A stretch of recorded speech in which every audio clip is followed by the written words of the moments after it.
جیسے وہ حلیم کو دلیم بنا دیا کہ حلیم اللہ کا نام ہے تو اس کو حلیم نہیں کہنا چاہیے جو ہم کھاتے ہیں. یہ وہمی ہونے کی علامت ہے.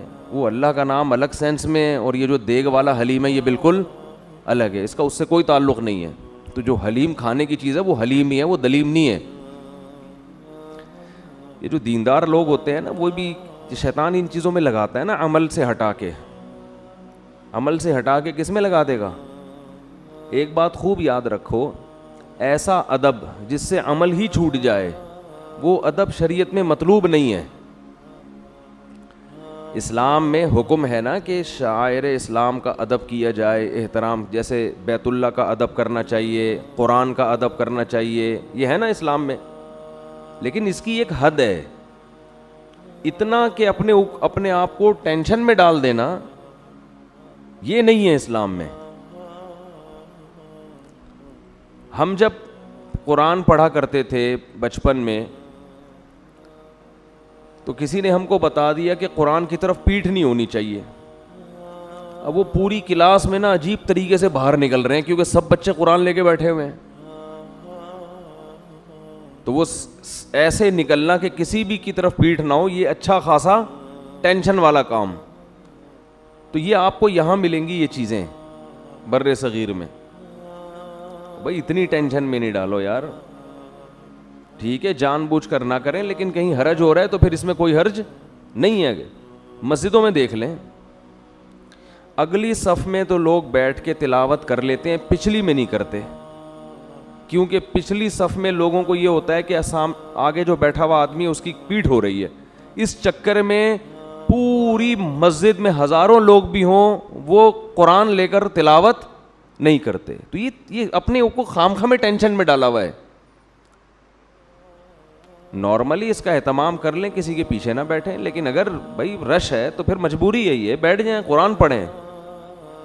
نہیں یار یہ میرا خیال ہے بات سمجھ, پھر اتنا زیادہ ذہن پہ اس کو مسلط نہ کریں. گھروں میں یہ ہوتا ہے کہ کوئی قرآن لے کے بیٹھا ہوا ہے فرش پہ, تو اب دوسرا کرسی پہ نہیں بیٹھے گا. اس سے کیا ہوتا ہے کہ نیچے بیٹھ کے کوئی پڑھ ہی نہیں سکتا قرآن. ہاں اتنا کر لیں کہ ایک بندہ نیچے بیٹھا ہوا ہے تو اوپر کوئی تخت پہ نہ بیٹھے, پاؤں اوپر کر کے, اتنا تھوڑا سا اہتمام کر لیں. لیکن کرسی پہ تو پاؤں نیچے ہی ہوتے ہیں نا, زمین پہ پاؤں ہوتے ہیں. تو ادب کو اتنا کریں جتنا افورڈ کر سکتے ہیں. سمجھ میں آ رہی ہے بات کہ نہیں آ رہی؟ میں بہت دفعہ بیان میں ایک بات کہہ دیتا ہوں کہ محمد صلی اللہ علیہ وسلم کو اللہ نے آخری نبی بنایا. ایک صاحب مولوی صاحب بھی تھے, ان کا فون آیا کہ یہ بے ادبی ہے. آپ بولیں سید الانبیاء, سرور کائنات, یا رسول اللہ بول دیں, یہ نام لینا بے ادبی ہے. میں نے کہا محمد کے ساتھ میں اتنا بڑا صلی اللہ علیہ وسلم لگا رہا ہوں تو اب بے ادبی کہاں سے ہو گئی؟ تو یہود و نصارہ نے نا بہت ساری چیزیں اپنے اوپر کیا کر لی تھیں, حرام کر لی تھیں. ایک حد ہونی چاہیے ہر چیز کی. اور یہ تو نبی کا نام ہے, ٹھیک ہے, سرور کائنات بھی کہنا چاہیے, سرور دو عالم بھی کہنا چاہیے, لیکن اگر کوئی نام لے لے اور آگے درود لگا دے اس کے ساتھ تو اس میں کوئی حرج نہیں ہے. اور میں جان کر کرتا ہوں تاکہ لوگ اس سے بھی مانوس ہو کہ یہ بھی جائز ہے. اتنا نہ اس کو آپ ٹینشن والا مسئلہ بنا دو کہ نبی کا نام لینا لوگوں کے لیے مشکل ہو جائے کہ کہیں گستاخی کا فتویٰ نہ لگ جائے کل. اب بعض دفعہ لوگ ممبر پہ نام لیتے ہوئے ڈر رہے ہیں, یار کوئی ان کے ہاں پتہ نہیں کس قسم کے آداب چل رہے ہیں, تو اس میں کہیں کمی ہو گئی تو مارکیٹ سے یہ اڑا دیں گے مجھے. اسی میں ایک بات چل پڑی ہے, تو خط جب لکھا جاتا ہے تو اس پہ بسم اللہ الرحمن الرحیم لکھنا سنت ہے. جب بھی آپ کسی کو کوئی تحریر لکھیں تو شروع میں کیا لکھیں؟ پورا بسم اللہ الرحمن الرحیم. یہ پیغمبروں کی سنت ہے. بہت سے لوگوں کو دیکھا ہے کہ نہیں لکھ رہے, کہ بھائی ایسا نہ ہو کاغذ کہیں نیچے گر جائے اور بے ادبی ہو جائے, کسی کے پاؤں کے نیچے آ جائے. تو اس کا مطلب پھر تو اللہ کا نام کہیں بھی لکھا, بولو بھائی, جائے گا ہی نہیں. بھائی آپ لکھیں, وہ اس کو پڑھے جو بھی ہے.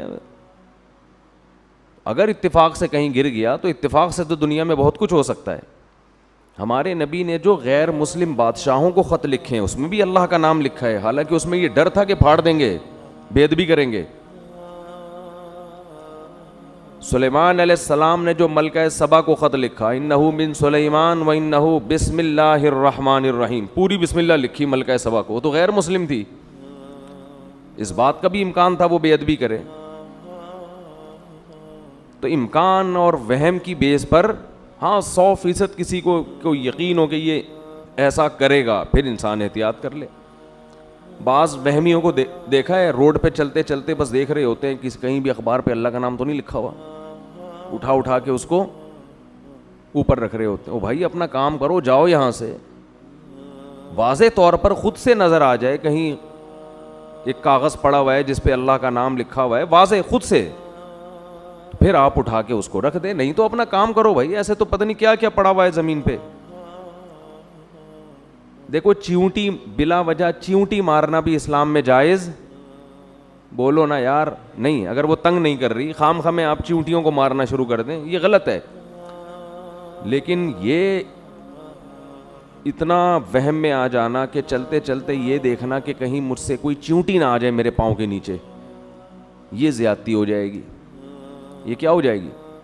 بھائی جاؤ، جو چیونٹی آ گئی، مکوڑے آ گئے، خود سے آ رہے ہیں، آنے دو، ٹھیک ہے نا۔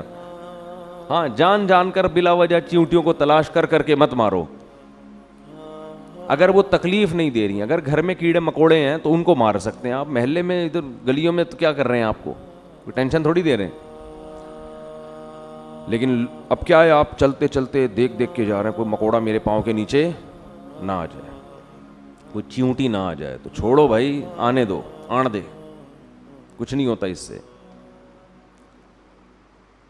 تو اسی طرح یہ جو ادب کا معاملہ ہے، نبی صلی اللہ علیہ وسلم نے بیت اللہ میں اپنے بیٹھنے کی جگہ جو بنائی تھی نا، اس میں آپ کی پشت مبارک قبلے کی طرف ہوتی تھی۔ اس کی وجہ بھی علماء یہی بیان کرتے ہیں کہ بیت اللہ کی طرف اگر پشت کو ناجائز کر دیا جاتا، لاکھوں لوگ ہوتے ہیں، کوئی ادھر آ رہا ہے، کوئی ادھر آ رہا ہے، وہ تو سارا دن ایک ادب میں ہی، ٹینشن میں ہی گزر جاتا ان کا۔ اس لیے کہا کہ کر لو، کوئی مسئلہ نہیں ہے۔ ہاں ٹانگیں اس کی طرف بالکل یوں کر کے نہ بیٹھ جائے، اس کی کوئی ضرورت، بولو نا بھائی، اس کی ضرورت نہیں ہے کہ پاؤں اس کی طرف قبلے کی طرف کر کے بیٹھیں۔ پشت سے بچانا بڑا مشکل ہے، اور میں نے دیکھا ہے وہاں لوگوں کو، وہ ایسے بیت اللہ سے جب جا رہے ہوتے ہیں ایسے ریورس گیئر، او بھائی ریورس گیئر میں تو کب تک چلے گا یار، اچھا خاصا، اور تم اکیلے ہو، سارے اگر ریورس چلنا شروع ہو جائیں، ٹینشن، حکومت کے لیے مصیبت ہو جائے گی۔ تو اتنا مسلط کر لیا ہے ان چیزوں کو، عمل میں زیرو، عمل میں کیا ہے؟ زیرو۔ یہ ایسا ہی ہے جیسے ابا کے احترام میں سارا دن ہاتھ باندھ کے بیٹھا رہتا ہے، ابا کی طرف پشت نہ ہو جائے، اور آواز بھی آہستہ کہ ابا کی بے ادبی نہ ہو جائے، لیکن ابا جو کام کہتے ہیں وہ کرنے کے لیے تیار نہیں ہے، ایکسکیوز می اور تھینک یو میں ہی لگا رہتا ہے۔ تو ابا کہیں گے تو لکھنؤ سے آیا، دفع ہو جائے یہاں سے، جو تجھے کام کہا ہے وہ کر، تو آداب واداب تو ایسے لگاتا ہے صبح شام۔ تو میں یہ عرض کر رہا تھا، شیطان کیا کرتا ہے، دعاؤں سے ہٹا کے کہاں لگا دیا، وظیفہ، یہ پڑھ لو اتنی دفعہ، یہ پڑھ لو، یہ پڑھ لو۔ ہاں تو میں یہ عرض کر رہا تھا کہ جتنا دعا سے اللہ کا قرب ملتا ہے، تعلق بنتا ہے، اتنا کسی اور عبادت سے نہیں بنتا۔ تو شیطان سب سے زیادہ رکاوٹ جو ڈالتا ہے نا، وہ دعا میں ڈالتا ہے، دعا نہیں مانگنے دو اس کو۔ تو میں یہ کہہ رہا تھا، آپ کہیں گے کہ اتنے تو مانگی جاتی ہیں دعائیں صبح و شام، اصل میں یہی مسئلہ ہے، مانگی نہیں جا رہی، پڑھی جا رہی ہیں۔